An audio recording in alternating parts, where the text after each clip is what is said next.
Bonjour, je vais vous raconter l'histoire de la chèvre de Monsieur Seguin. Monsieur Seguin n'avait jamais eu de bonheur avec ses chèvres. Il les perdait toutes de la même façon. Un beau matin, elles cassaient leurs cordes, s'en allaient dans la montagne, et là-haut, le loup les mangeait. Cependant, il ne se découragea pas, et après avoir perdu 6 chèvres de la même manière, il en acheta une 7e. Seulement, cette fois, il eut soin de la prendre toute jeune pour qu'elle s'habitue mieux à demeurer chez lui.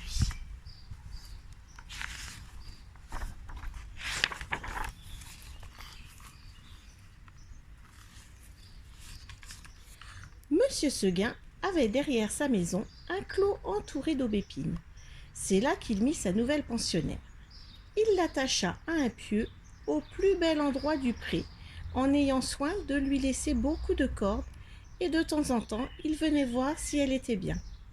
La chèvre se trouvait très heureuse et broutait l'herbe de si bon cœur que Monsieur Seguin était ravi. Enfin, pensait le pauvre homme, en voilà une qui ne s'ennuiera pas chez moi. Monsieur Seguin se trompait, sa chèvre s'ennuya.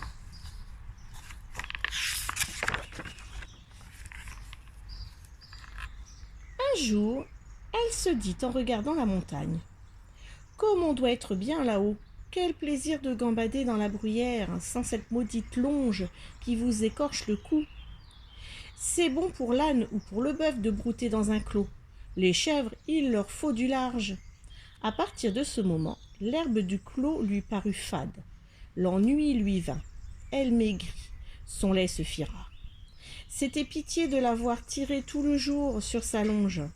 La tête tournée du côté de la montagne, la narine ouverte en faisant « mais » tristement.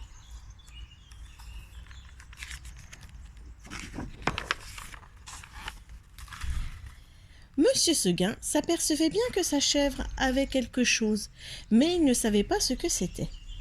Un matin, comme il achevait de la traire, la chèvre se retourna et lui dit dans son patois: « Écoutez, monsieur Seguin, je me languis chez vous.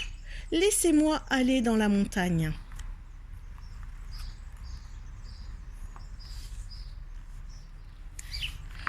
Oh mon Dieu! Elle aussi, cria monsieur Seguin stupéfait, et du coup il laissa tomber son écuelle, puis s'asseyant dans l'herbe à côté de sa chèvre: « Comment, Blanquette, tu veux me quitter ?»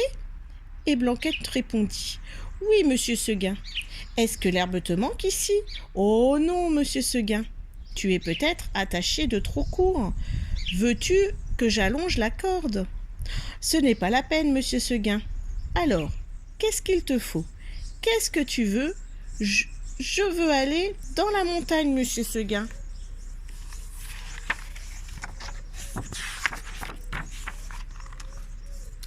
« Mais malheureusement, tu ne peux pas. Tu sais qu'il y a le loup dans la montagne.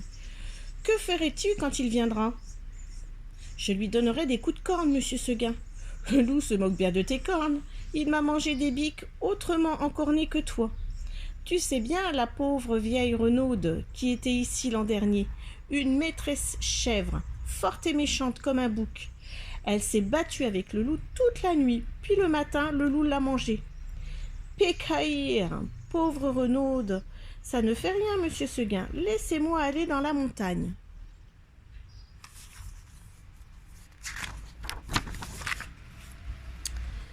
« Bonté divine, dit monsieur Seguin, mais qu'est-ce qu'on leur fait donc à mes chèvres ? Encore une que le loup va me manger ?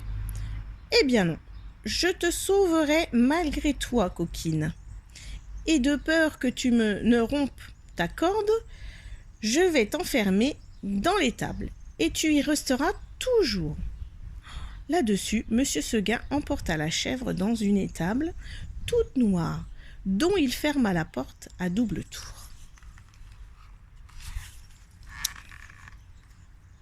Malheureusement, il avait oublié la fenêtre, et à peine eut-il le dos tourné que la pauvre s'en alla.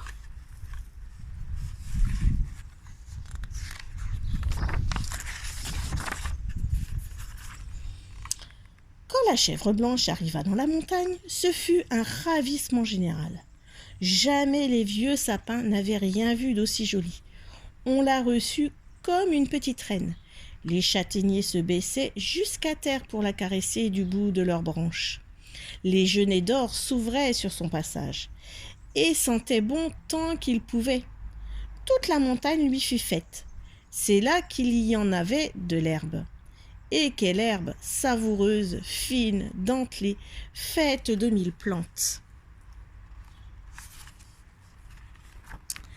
La chèvre blanche, à moitié soûle, se vautrait là-dedans, les jambes en l'air, et roulait le long des talus, pêle-mêle avec les feuilles tombées et les châtaigniers. Puis, tout à coup, elle se redressait d'un bond sur ses pattes. Hop! La voilà partie, la tête en avant, à travers le maquis et les buissières, tantôt sur un pic, tantôt au fond d'un ravin, là-haut, en bas, partout. On aurait dit qu'il y avait 10 chèvres de Monsieur Seguin dans la montagne.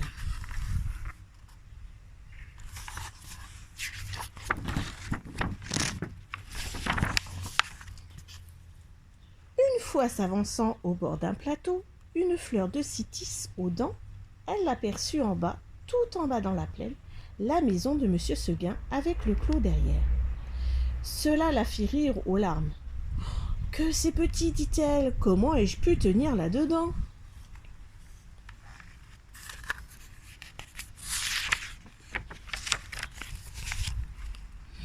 Tout à coup, le vent fraîchit. La montagne devint violette. C'était le soir. « Déjà, dit la petite chèvre, et elle s'arrêta fort étonnée.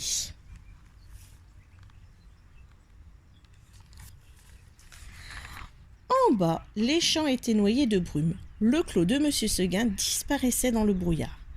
Et de la maisonnette, on ne voyait plus que le toit avec un peu de fumée.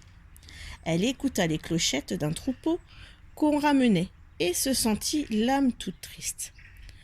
Un gerfaut qui rentrait la frôla de ses ailes en passant. Elle tressaillit, puis ce fut un hurlement dans la montagne. « Ouh! Ouh !»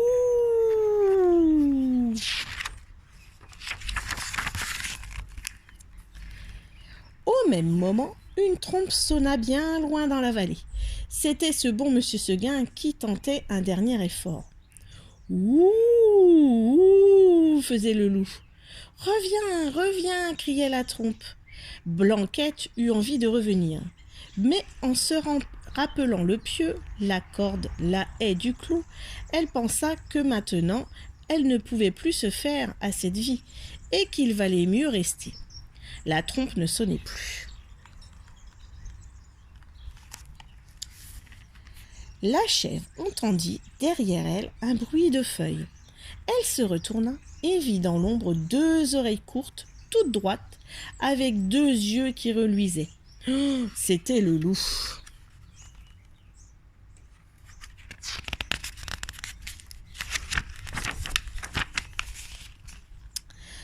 Énorme, immobile, assis sur son train de derrière, il était là, regardant la petite chèvre blanche et la dégustant par avance.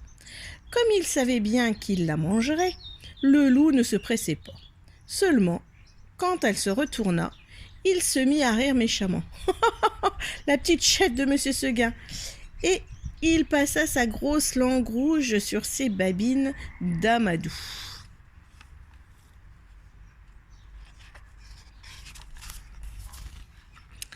Alors, la montagne s'avança et les petites cornes entrèrent en danse.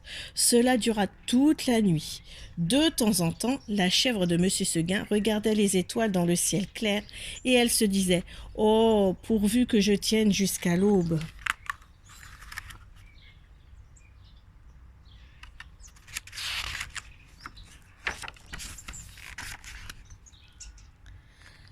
L'une après l'autre, les étoiles s'éteignirent. Blanquette redoubla de coups de corne, le loup de coups de dents. Une lueur pâle parut dans l'horizon. Le chant d'un coq enroué monta d'une métairie. Enfin, dit la pauvre bête, qui n'attendait plus que le jour pour mourir, et elle s'allongea par terre dans sa belle fourrure blanche, toute tachée de sang. Alors le loup se jeta sur la petite chèvre et la mangea. Bonne journée à vous et à demain!